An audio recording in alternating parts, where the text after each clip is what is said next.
кеш, құрметті көрермендер. Бүгін Жаңаталап ауылында керемет матч болып жатыр.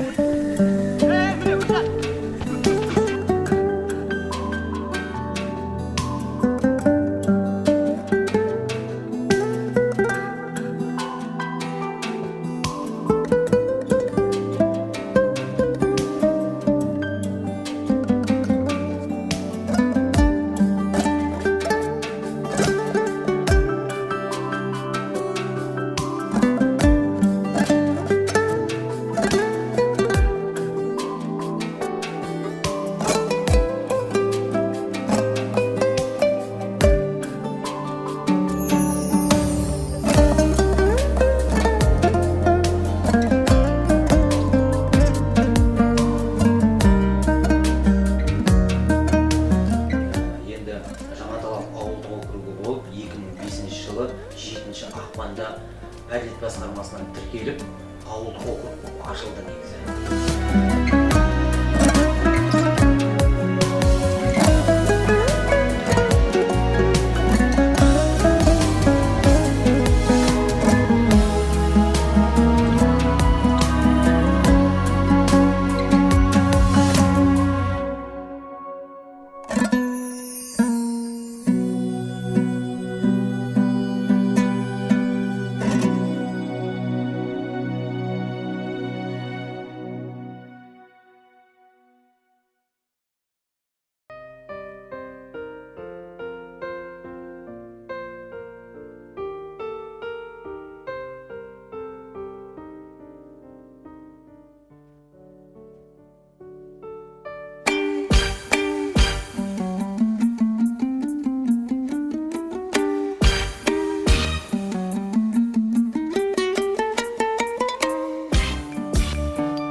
Ötekinin avlu var.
Ayğın var Қазақ деген арыз елге, сөзім бар Қазақ деген таныс елге, алға деп керуенді біз түзедік, іргелі қадам басқан алыс өрге, әлемнің көшін бастап жер ұйыққа, айналар күн-күсінші ырыс елге.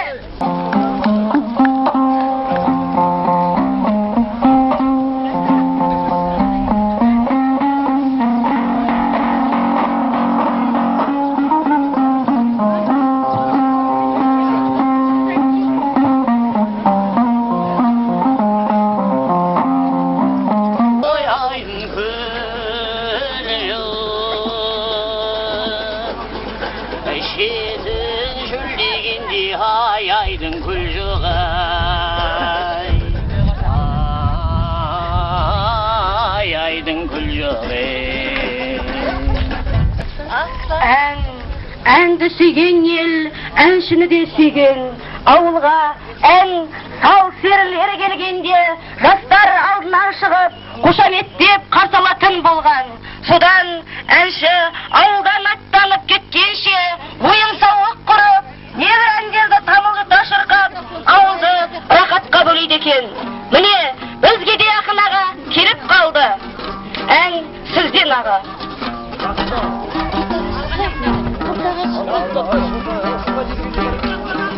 Maryam Jagurdagi o'ris qizim 16-17ga kelgan kezi Қазаққа дудар деген ғашық болып сондағы Марияның айтқаны сөзі дударайым дудым бір сен үшін тудым шіркін ай дударайым дудым ай дударайым дудым бір сен үшін тудым шіркін ай дударайым дудым ай Дударай ақбозатты жемдедің мен жеріңе уағда айтқан келмедің бе жеріңе уағда айтқан келмей қалып Мариям задурас деп сенбедің бе дударайым дудым бір сен үшін тудым шіркін ай дударайым дудым дударайым дудым бір сен үшін тудым шіркін ай дударайым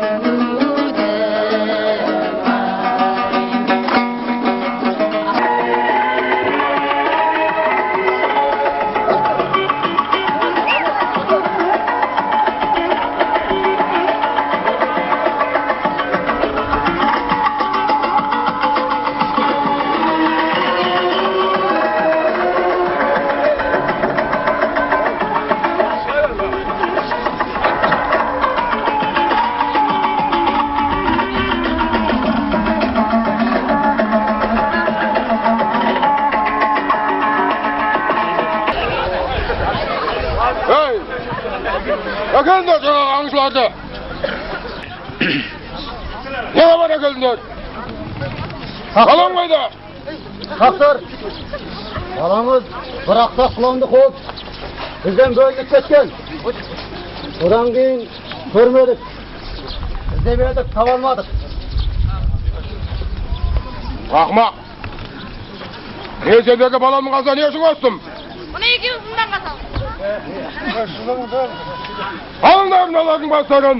Тақсыр, шыбын жанымызды көгір! Алыңдар.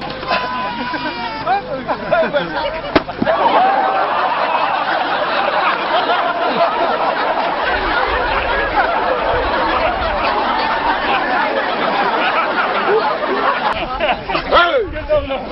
Бәрің жабылып, балам табыңдар. Ойдан ізде, қырдан ізде. Кімде-кімге баршы хабар әкелетін болса, көмейіне қорғасын ғой о zaman. Барыңдар!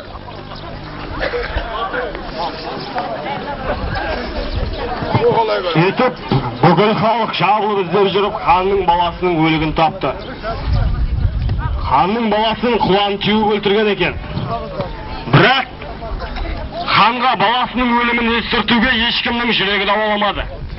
Ал хан күннен күнге халыққа бейіл етейді. Халықты қан қақсатып әбден әбігерге салған соң бір күні ханның ордасына қолына домбыра ұстаған бір күйші өзі іздеп келді.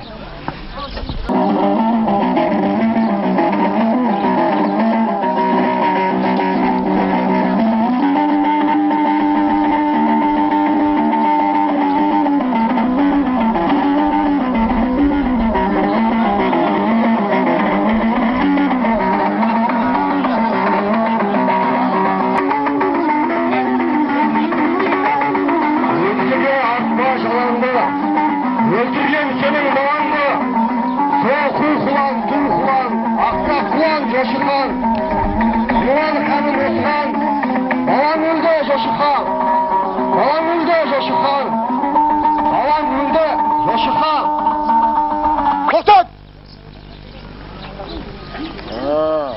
Haydi kүйшім.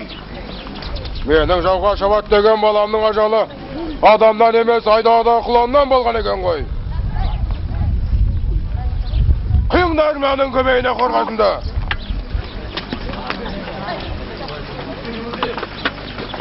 Тақтыр, тат. Қоя беріңдер, даты болса айтсын. Ақырғы саудасы. О, хан ием. Ханның екі сөйлегені өлгені. Балаңыздың өлгені туралы менің аузымнан бір ауыз сөз шықты ма?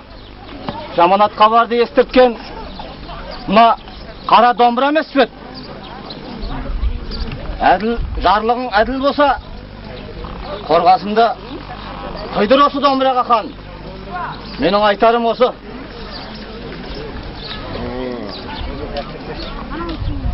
Тұрдым сөзіңе. Қойыңдар домбыраға, қорғасында.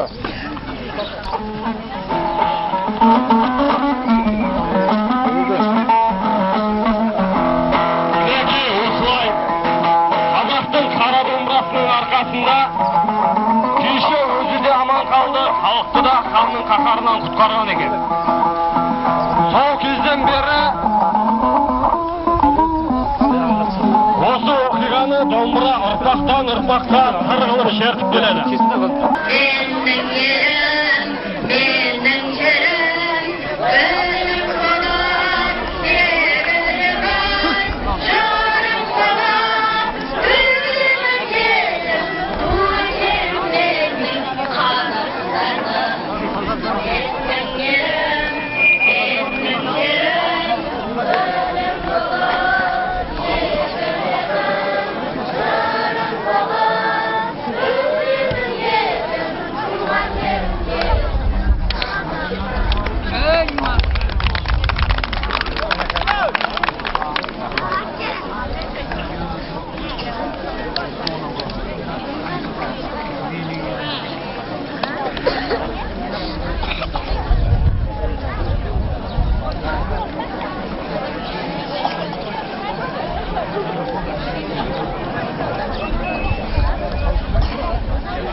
Ашылық қызметте жемісті еңбек етіп келе жатқан Садық Әлиев ағамызды біздің қазіргі Агроинвесттегі ең аудан бойынша үлкен басшымыз Садық Әлиев біздің Жаңаталап ауылының мерекесіне арнап уақытын бөліп ортамызда отыр осы кісі.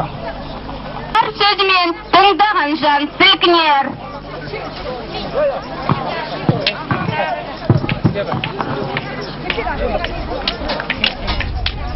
Агроинвест келді міне, агроинвест жасасын, байып кетіп біздің ауыл қазығарда асасын. Қайран елім қай уақытта түзу үшін түтінің, бәрімізді қуантады тұтастығың бүтінің. Қайран елім қай уақытта түзу үшін түтінің, бәрімізді қуантады тұтастығың бүтінің.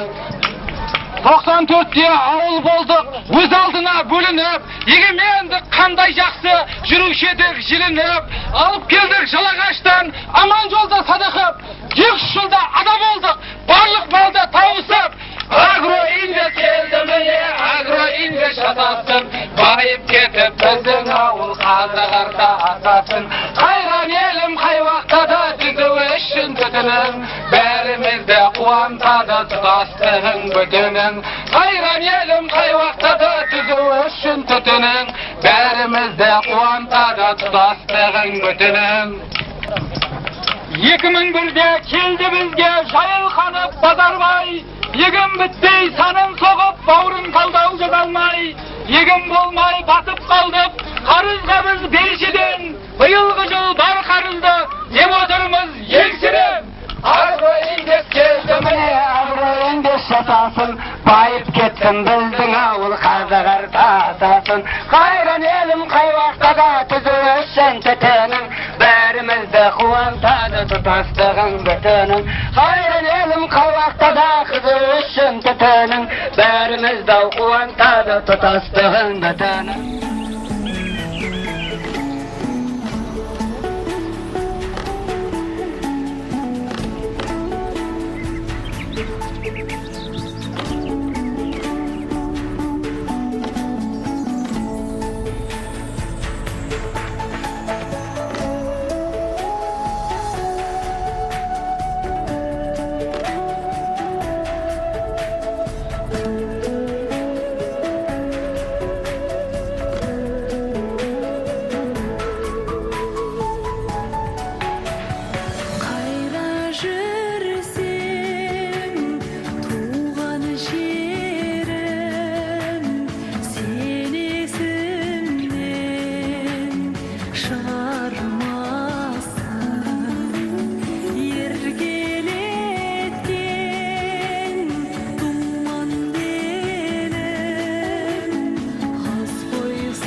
ағамдар ол біздің алдында көргендері ғой. Біз одан кейін көрген буынбыз ғой.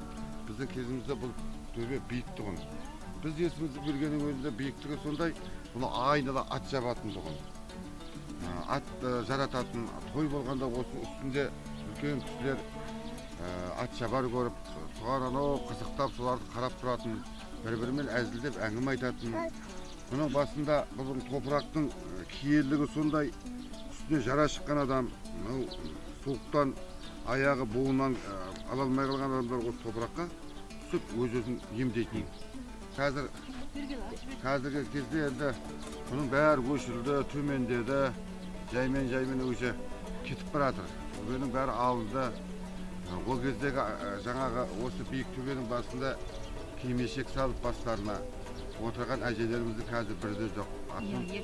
Бұлар үшін ерте көп қояды. Бұның басында Жақып Торы деген ат жаратып, осыны айналдыра Әбілтай деген әкеміз осы биік төбеде, мына Омар деген әкелеріміз осы төбенің басында сол тойды көріп қызықтап ат шаба саптыратын төбе болған бұл төбе. Онан берде қазір бәрі көшіп кетті. Көшіп, қазір тіпті төбе жоқ есебін айналды оның бәрі. Тек енді бұл тек айтылу ғана қалды. Мысал үшін Ақтөбе деген кезінде биік төбе екендігін дәлелдейтін тек мен бір шамалы азын-аулақ өлең жазғанмын. Ақтөбе менің ауылым, ыстық қой сенің бауырың, бұрқырап қанша жатсаң да сағынам сені ауылым. Құмың сенің шипалы адамзатқа ем болдың, жазу неше кеселдің себепкерде сен болдың. Төбеңде сенің балалар ән айтып қызып ойнайды, үйге кірмей күн ұзақ қызығыңа тоймайды. Кешегі жүрген әжелер басыңда сенің жүруші еді, Алланы айтып әзілдеп аталарда күлуші еді. Етегіңе ел қонған Ақтөбе сен атандың, үсті түнге той жасап талайлардан паталдың. Небір алып құмдардан сонда да маған дарасың, күннен күнге білінбей қайда көшіп барасың. Ауылым деп ән салған өліп жүрсін ел жұртым, сол Ақтөбелік Райханбектей баласын деп жазған кішкентай ғана шағын өлеңіміз бар. Сонымен енді келешек мына ұрпақтар ойларына алып нетіп жүретін шығар. Ақтөбедегі қандай болған сондай небір алып құмдардан сонда да маған дарасың дегенде бұл төбенің қаяғын айтқан сонда деп айтуы да мүмкін. Бірақ бұл кезінде шынымен де биік төбе болған, биік төбе. Басында үш ағаш тұратын осы ағамдар біледі. Экспедиция ма бір бәлдер кеп тастарын қазып көріп үш бұрышты тас көміп қойып осы жерде негізгі күмістің, алтынның қоры бар дейтін тұғын. Ол кейіннен білмеймін көшіп кеткесер, кейіннен оның бәрі кетті. Басқа деректер, бағана Қаратабанға барып қайтқансыз. Қаратабан көлі. Қаратабан көлі жайында бір сұхбат беріңіз, тарихы жайында. Оны енді ағам бұрыннан келатқан Қаратабан осы жаңа тарап құрылғаннан бері келатқан Қаратабан ғой. Біздің енді алдымыздағы баяғыда жайлау болғанда жайланған ол Қаратабан. Бұл жерде қыстау деген бұл жерде. Қыстау тұратын болған. Жазда бүткіл біздің осы ауылдың адамдар бәрі сол Қаратабанды айнала Сарбаева, Сарғасқасова сояқтап отыратын болған. Жалпы осы ауыл жайлы, Жаңаталап ауылы жайлы ән бар. Майхан ағамыз жазған отта. Қараса көрші тасып жатқан Жаңаталап туған жерім деп. Сол жайында айтып кетсең саған. Бұл енді бұл Жаңаталап туралы болғанда өзі еліңді, жеріңді, кішкентай туып өскен жеріңді әрбір азаматтың іздеп айтып, аңсап өтетін жер ғой. Сыртта жүрсе де, ауылда жүрсе де, мейлі құмы бұрқырап жатса да, ауылдан ыстық. Бізге керемет жер жоқ сияқты, мысалы өз басымызға. Туып өскен жеріне жетпейді. Сондықтан осы ауылдың кезінде Жаңаталап болып қойылған себебі жаңадан талаптанып атқасын, жаңа талап болып аталып кеткен жақ. Ән жайында болғанда енді кейінен мынау Жаңаталап болғасын ауылдың атын өзгертеміз дегенде әңгімелер туындап жатты. Сосын енді біздің ата-бабаларымыздың бәрі сол Жаңаталап болып аталды. Енді ол Жаңаталапқа өшіріп тастау үшін қаншама нелер болады.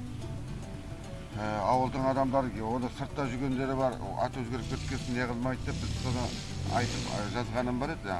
Айтады ауылда жастар әнін қадамын жақсыға бастаған, сан ғасыр аты бар елімізді өзгертіп, енді біз тастамаймыз. Ей алтын бесік туған жерім, белімде еңбекке де буған едім, арасы күріші тасып жатқан, қуанып әжелер шашу шашқан, Жаңаталап туған жерім деп жаңағы келтірген жерлерimiz бар. Одан кейін әндерді айтыла жатар. Бірақ сөзбенен көтеріп көңілді шаттанамыз, арман қуып алысқа аттанамыз. Қарттарым қазынан берекем ғой, сендермен қуанып мақтанамыз деп айтылған жерлер бар. Осы кіріспе кетіп, үлкендеріміздің барлығын, ауылдың балдарының батырлығын, бізден де жақсылардың шыққанын, қорықпайтын батырлар бар екенін, жақсы еңбекқорлар бар екенін, жазушылар бар екенін, әншілер шыққан ел. Бәр қасиетті топырақ, қасиетті жерден шығады ғой, қасиетті топырақтан қасиетті адамдар, жақсылар шығатын екен. Онан жақсы әжелеріміз бар, аталарымыз бар, өмірден кеткен.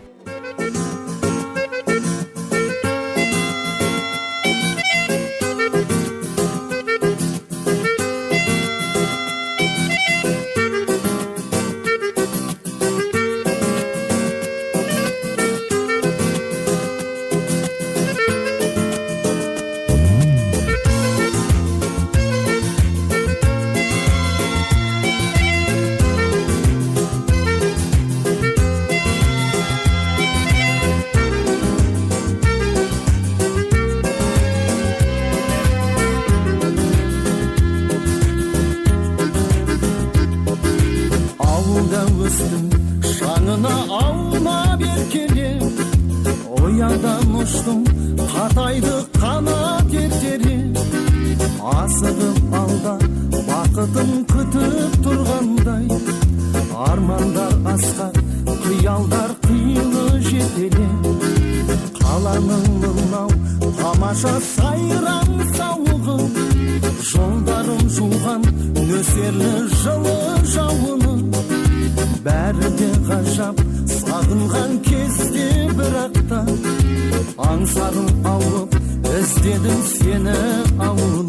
Ауылым аңсадым, әппақ таңыңды, тұнып кешіңді, алма бағыңды, өзіңе барып, қуып сағымды, іздеймін бала, балғын шағымды.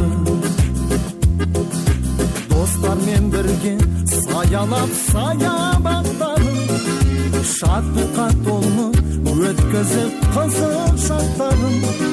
Жадырап жайнап өтсе де жарқын күндерім, ауылды аңсап жаныма сая таппадым. Ауылым аңсадым, әппақ таңыңды, тұнық кешіңді, алма бағыңды, өзіңе барып, қуып сағымды, іздеймін бала, балғын шағымды.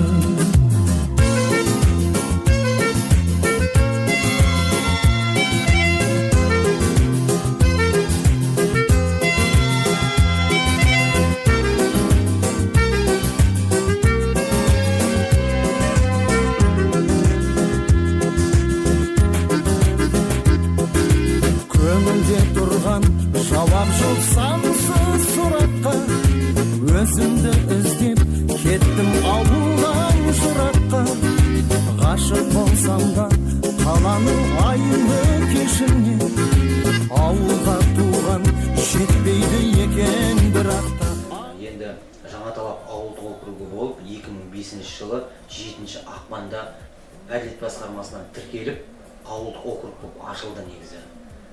Содан бері қарай 2005 жылы 7 ақпаннан ашылған болған болатын болса, 10 наурыздан бастап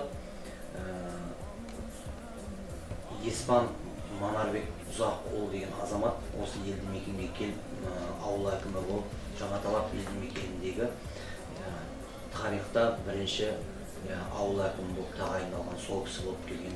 Және де мемлекеттік бағдарламалар, ел аясындағы көркейту көгалдандыру және де елдегі болып отырған егіс көлемдерінің ұлғаюы, шаруашылықтардың көбеюі және де осындай өскелең елдің ұрпақтарын тәрбиелеу бағытында жасалып жатқан жұмыстардың өзі кең көлемде ұлғайып жатқаны белгілі.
Біріншіден өзімді таныстырып кетейін.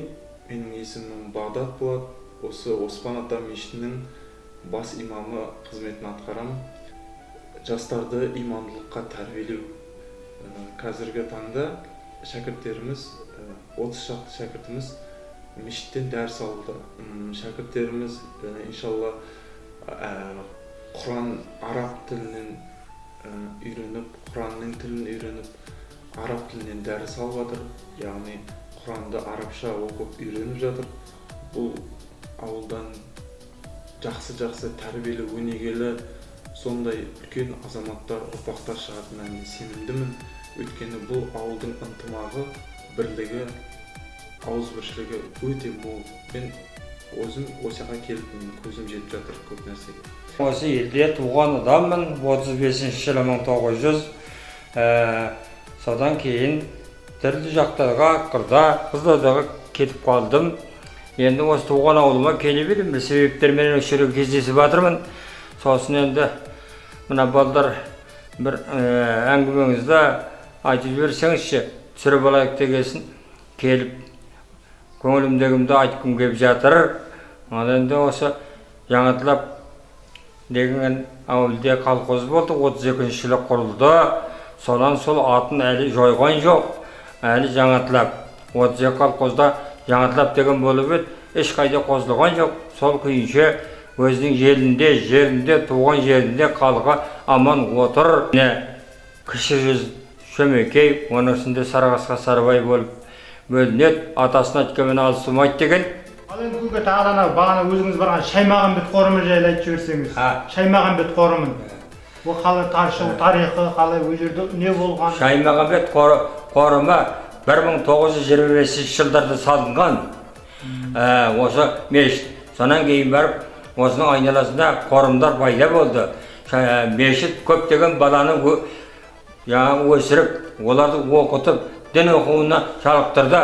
Сол дін оқуының оқыған адамдардың әулеттері осы арада бар. Оқыған адамдар бар. Көбісі армияға кетіп жоқ болды. Оның қалған бел баласы Іліс Мақсым деген 2006-да қайтыс болды. Онан кейін де сол әкесінің жолын ұстап, талай адамдарға тәрбие беріп, талай адамдарды оқытты. Бұл оқумен де, дін оқумен де. Ол кісі дін оқуында жақсы бітірген. Бұқарадан ал осы өкіметтің оқуында осы арадағы институтте қызыл дипломмен бітірген білімді адам еді. Бірақ осы Қызылорда облысының кешегі Совет үкіметі құлап, Қазақстан өз алдына беріп шыққаннан кейін 10 жыл Қызылорда облысының Айтбай мешітінің мұптиы болды. Соғысынан-ақ оғысының білімінің қалай екенін осы қарап біле жататын шығар. Менің бір естуімше, мына мешіт, анақтағы Шаймағанбет қорымындағы мешіт бар емес па? Соны ана Қазалдан Н деген таңбасы бар, сөйтіп әдейі алдырған еді, сол жақтан алдырған еді, кірпіштерін қалау үшін. Кірпіш жердегі емес, бұл алыстан, заводтан алдырған. Ол кездегі көліктің түйе арба ғой. Ол кезде мәшіне жоқ. Сондықтан осы халық үшін, ел үшін, сол кісі осы арада мешітте отырған 1936 жылы қайтыс болған.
Осы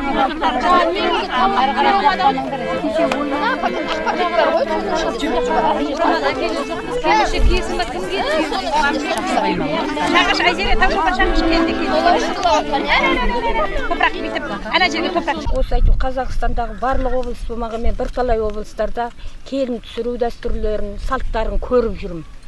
Бірақ біздің жеріміздің салтына, біздің жеріміздің дәстүріне еш нәрсе жетпейді деп ойлаймын. Алматыда бірнеше жерде осы келін түсіріп жатқанда, келін келейін деп жатыр дейді. Келін машинадан өзі тайраңдап түсіп үйге кіріп кетеді, сол үйдің бір адамындай болып жүре береді. Жоқ, біздің ауылымызда ондай олай емес. Біздің ауылымызда келінді кәделеп құда түсіп барып тойын өткізіп алып келгеннен кейін машинеде ол келін отырады. Ол келінді екі жігіттің жеңгесі барып екеуі екі жағынан қолтығынан сүйеп, мінекей жаным түпкілікті отыратын жеріңе келдің, міне отаныңа келдің деп ол келінді сүйеп әкеліп есіктің алдына май түседі. Сол майға қолын жайғызып, бетіне иіскетіп, сөйтіп барып келінді құрулы алып шыққан жаңағы өздерімен бірге алып шыққан шымылдырықпен бірге үйге алып келіп шымылдырыққа отырғызады. Солай емес бар. Біздің кәдемізде. Өте жақсы салған ғой. Ол бір өте жақсы. Ол шымылдырықта бір күн отырады, келін келесі күні ол келіннің жаңағы сүйеп кіргізген екі жеңгесі ұстап тұрып, беташар той деген той бар бізде. Сол беташар тойда беті ашылады. Сол беті ашылған келіннің қолынан туған туыс неше күннен бері күтіп жүр. Сосын енді біздерде келін сәлем салады. Келген келін сол жігіттің келген жерінің үлкен кішісіне сәлем береді. Бақытты бол деп бата береді үлкендер. Қосағыңмен қосағар, бақытты бол деп бата алады. Шай құйып береді. Келген еліне қызмет етеді өйстіп. Сол елге бір адамы болып сіңіп кетеді. Менің білетінім осылы жаным. Кісілер осы жерде отырып кеңес құрып, осы жерде отырып әңгіме дүкендерін құрып демалып, талай жаңағы орда көшіп нар шөккен төбенің басып жүр. Қасиетті, киелі топырақ. Осы жерден талай жақсылар шығып жатыр, талай данышпандар шығып жатыр мінекей. Жастар өсіп келе жатыр келешегімізде.